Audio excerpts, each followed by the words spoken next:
Kompas Petang kami lanjutkan bersama saya Cindy Permadi. Saudara, polemik pagar laut di Tangerang, Banten mendapat perhatian Presiden Prabowo Subianto. Menteri Kelautan dan Perikanan Sakti Wahyutrenggono dipanggil ke Istana Negara. Presiden Prabowo Subianto meminta proses hukum dan penyelidikan tuntas soal pemasang pagar laut di Tangerang dan Bekasi. Soal polemik pagar laut yang mendapat penolakan nelayan, direspons Presiden Prabowo. Sakti Wahyutrenggono menjelaskan soal pagar laut di Bekasi dan Tangerang yang tak berizin. Menteri KP bilang Presiden Prabowo meminta polemik pagar laut diusut tuntas.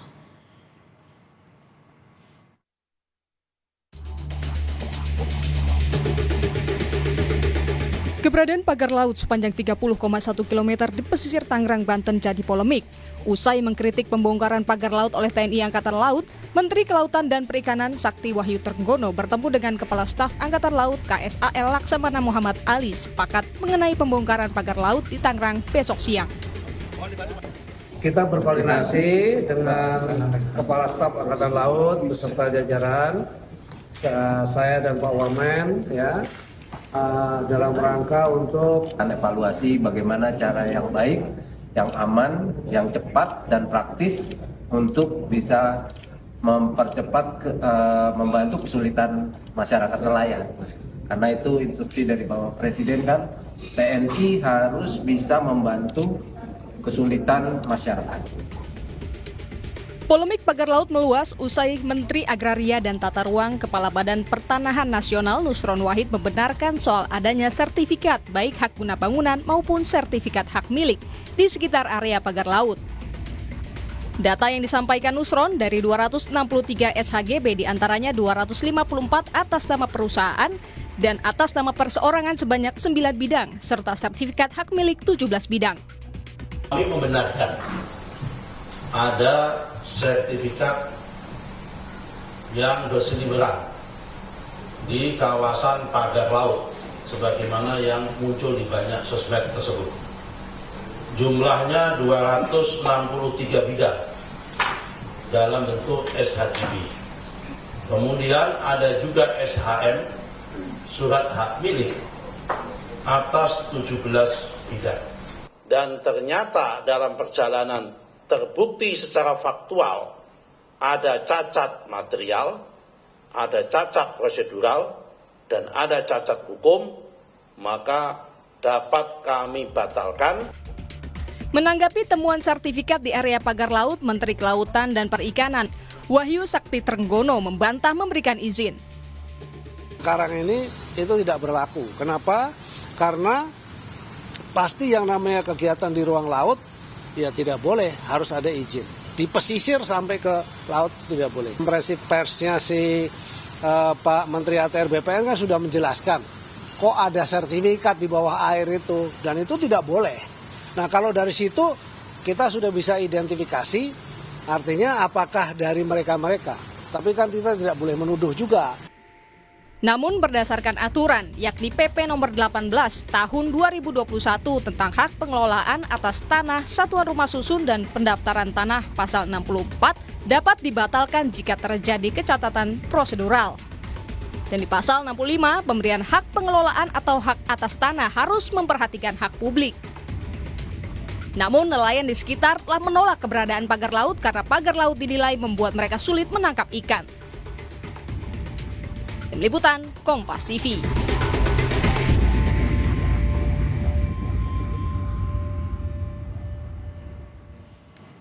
Pagar laut yang membentang sepanjang 30,16 km di Tangerang, Banten masih menjadi polemik.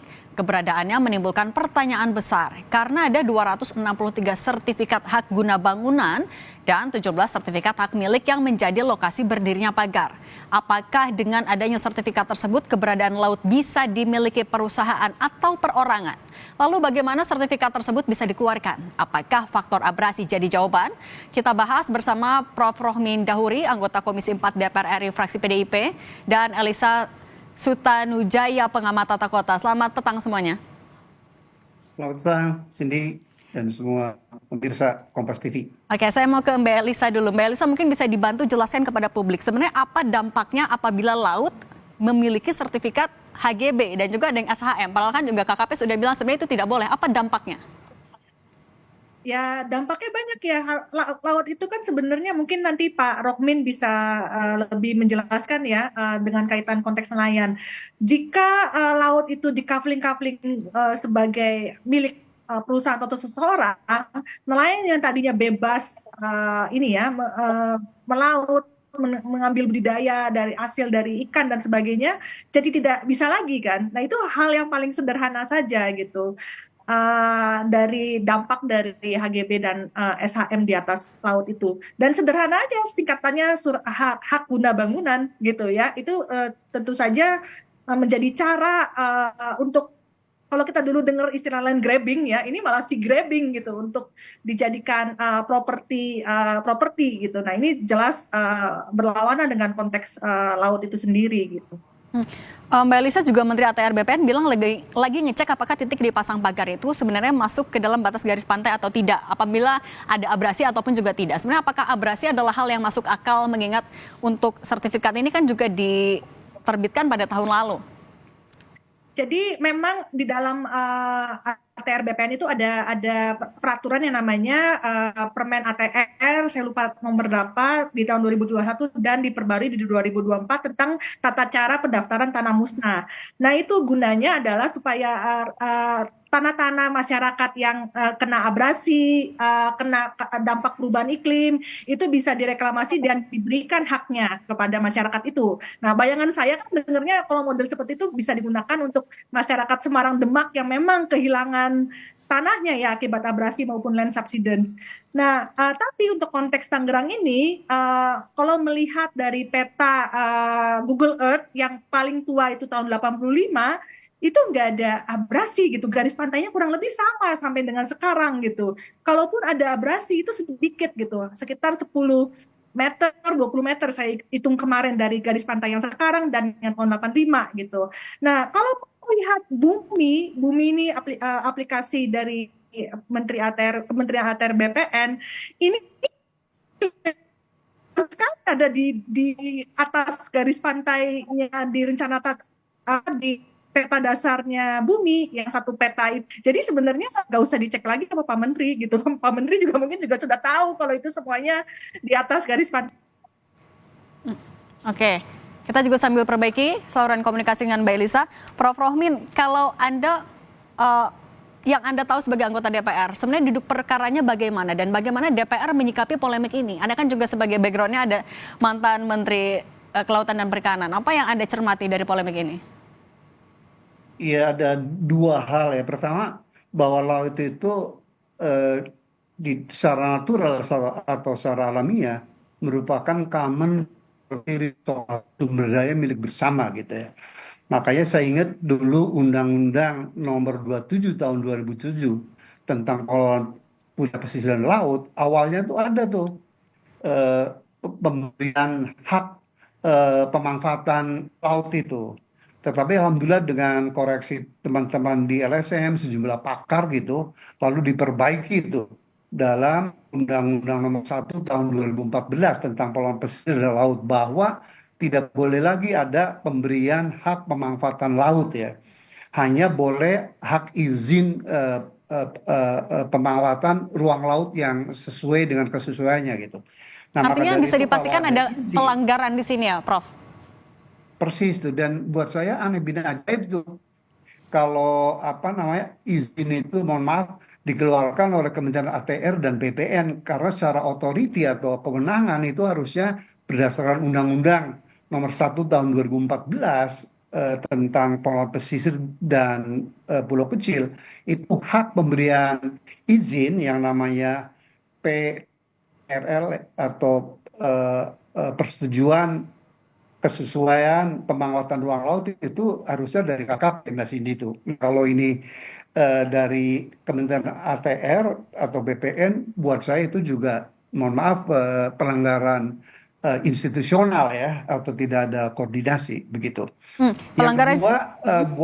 Yang kedua, masalah pagar laut ini, Mbak Cindy dan seluruh pemirsa Kompas TV, membuka Pandora betapa amburadulnya dan karut marutnya tata kelola pemerintahan dan pembangunan kita, ya kan?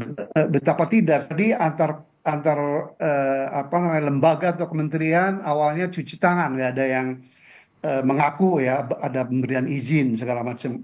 Yang kedua, kan aneh bin ajaib kalau pembangunan 30,16 kilometer pagar laut yang begitu masif gitu ya. Kok baru diketahui Desember ini gitu ya. Akhir Desember bahkan Januari, kan aneh bin ajaib, padahal 6 instansi Mbak Cindy ya yang bertanggung jawab patroli laut tuh seperti di Jen Pengawasan Sumber Pesisir Kelautan KKP punya kapal patroli itu. Kemudian polisi air juga punya kapal patroli. Kemudian Kementerian Perhubungan KPLP juga punya kapal patroli. Bea Cukai punya kapal patroli. Kemudian Bakamla juga punya gitu ya. Satu lagi kalau nggak salah itu Kementerian Kehutanan juga ada itu. Jadi Artinya yang aneh harus bin ajaib bertanggung kalau jawab atau yang lalai di sini pihak yang mana yang harus bertanggung jawab, Prof? iya, kalau dari instansi yang saya sebutkan, keenamnya lalai gitu ya. Bagaimana pembangunan di depan mata kita, Tangerang tidak jauh dari Jakarta. Kenapa saya katakan kita? Karena bagaimanapun Jakarta masih ibu kota, udah dirubah ya, tapi presiden masih berkantor di Jakarta lah, kan pusat kekuasaan gitu ya, pusat administrasi pemerintahan. Yang berikutnya adalah bahwa lalu lalang mungkin jutaan batang bambu itu ya ke wilayah itu kan hampir hampir mustahil kalau tidak diketahui oleh Kapolres, Kapolsek dan seterusnya. Jadi itulah, dan ternyata fenomena semacam ini pembangunan di Bekasi segala macam juga itu Oke. dibangun secara ilegal gitu ya. Oke. Jadi harusnya pemerintahan Pak Prabowo ini lebih tegas daripada pemerintahan sebelumnya. Jangan ada lagi kong kali kong atau mengentertain yang namanya oligarki yang kotor itu. Kalau enggak Indonesia akan stuck di dalam kemiskinan atau middle income trap semacam ini, Mbak Cindy. Oke, ke Mbak Elisa. Mbak Elisa, kata KHP ini ilegal tapi ada SHGB-nya. Sebenarnya kalau menurut Anda, payung hukum yang bisa dijadikan celah untuk menerbitkan SHGB ini di mana dan siapa yang paling harus bertanggung jawab? Kalau saya baca beberapa liputan investigatif, saya mencurigai yang Permen ATR soal tanah musnah itu. Di mana memang tanah yang kosong itu bisa laut itu bisa diklaim dengan dengan alasan ya abrasi dan segala macam gitu. Makanya kan dan makanya itu bentuknya kayak pagar-pagar gitu, kesannya kayak patok dan akhirnya kayak tambak, karena tambak kelap kali muncul akibat dari abrasi gitu. Nah, itu satu preseden. Kenapa mereka mengarahkan ke arah situ? Karena kalau membacanya itu dalam tempo waktu 6 bulan hingga 1 tahun itu bisa keluar HGB-nya. Sementara kalau misalnya mengikuti reklamasi, peraturan reklamasi harus ada izin reklamasi, panduan rancang kota segala macam. Kalau kasusnya Pulau D yang di Jakarta itu 9 tahun mereka barusan keluar HGB. Nah, tentu saja buat developer atau siapapun 9 tahun ongkos ekonominya berapa dibandingkan dengan yang cepat yang tadi yang tanah musnah itu. Saya mencurigai mereka memanfaatkan yang tanah musnah itu, karena itu misalnya di liputan investigatif lain kan ada tanah-tanah girik kan yang dikumpulkan dan diklaim gitu bahwa yang dilaporkan kepada KKP menanyakan soal garis pantai yang lama dan segala macam. Nah, ini menurut saya itu indikasi penggunaan Permen ATR soal pendaftaran tanah musnah tersebut gitu. Oke. Kalau dari Prof. Rohmi sendiri, apa sikap dari DPR? Apa yang didorong kepada, kan tadi sempat menyebutkan ada 6 pihak yang lalai, kementerian dan juga lembaga yang ada ini lalai dan harus bertanggung jawab. Bagaimana sikap DPR mendorong untuk penyelesaiannya seperti apa? Alhamdulillah kebetulan di DPR Komisi 4 lah yang bertanggung jawab. Jadi kami 47 anggota di Komisi 4 solid ya untuk mengusut tuntas gitu ya siapa dalang dan pembangun pagar laut ini gitu ya. Karena Pak, buat kami inginnya diskursus atau polemik pagar laut yang cukup berkepanjangan ini ujungnya itu akan menghasilkan 2 hal. Pertama adalah ada efek jera ya, baik di pihak pemerintahan, oknum pemerintahan maupun oknum pengusaha yang kotor itu, bahwa kedepannya nggak boleh lagi berusaha itu dengan kotak kayak apa namanya sembunyi-sembunyi ilegal gitu, kemudian nyogok pejabat gitu. Saya bergembira Pak Hashim di peringatan Natal di Bekasi kemarin menegaskan bahwa Prabowo dan keluarga tidak menerima sogokan. Mudah-mudahan itu dijalankan, dan sogokan Pak Hashim bukan hanya uang gelontongan berupa ini, tapi merubah kebijakan pun merupakan kesogokan itu. Prof Romi, tapi kan Kemudian Komisi 4 juga rencananya besok akan manggil Menteri KP. Apa yang mau didalami? ya, kemudian output yang kedua memang kedepannya supaya nggak ada lagi nih peristiwa negatif ini terjadi gitu. Maka Komisi 4 bukan hanya memanggil Kementerian Kelautan Perikanan, tetapi juga TNI AL, kemudian Dinas Kelautan Perikanan daerah, kemudian Kementerian ATR dan BPN, karena ini Pak Nusron kan pernyataannya bisa saya maknai pedang bermata dua tuh. Yang satu bagus bahwa dia jujur gitu bahwa Kementerian ATR sudah mengeluarkan sertifikat, seperti saya tegaskan harusnya otoritas hak pemanfaatan ruang laut kan di Kementerian KKP gitu. Jadi apalagi dasarnya seperti Mbak Elisa sebutkan tadi, dasarnya hanya peraturan menteri atau PPP, peraturan pemerintah. Kalau si KKP kan dasarnya Undang-Undang Nomor 1 Tahun 2014 gitu. Jadi sekali lagi Kementerian ATR kami panggil, dan yang tidak kalah penting adalah pihak-pihak yang terindikasikan begitu ya, melakukan pembangunan pagar laut itu akan kami panggil. Oke, akan dipanggil. Oke, kalau dari Mbak Elisa singkat saja, solusi atau dorongan dari Anda untuk polemik pagar laut ini bisa segera diselesaikan seperti apa seharusnya pemerintah? Menteri ATR BPN punya semua datanya gitu. Itu aja yang harus diproses sampai selesai, siapa yang mendapatkan keuntungan dari HGB. Lalu Menteri KKP saya mengharapkan menjawab siapa sebenarnya yang membangun, walaupun kita udah duga-duga ya, tapi kita harus menunjuk siapa orang itu gitu, dan siapa pihaknya itu. Dan untuk menjawab itu ada di pemerintah dan atau kepolisian atau Kementerian KKP sendiri gitu. Oke, baik. Mbak Elisa Sutanujaya, pengamat perkotaan, dan Prof Rohmin Dahuri, anggota Komisi 4 DPR RI fraksi PDIP. Terima kasih sudah berbagi di Kompas Petang. Sehat selalu semuanya.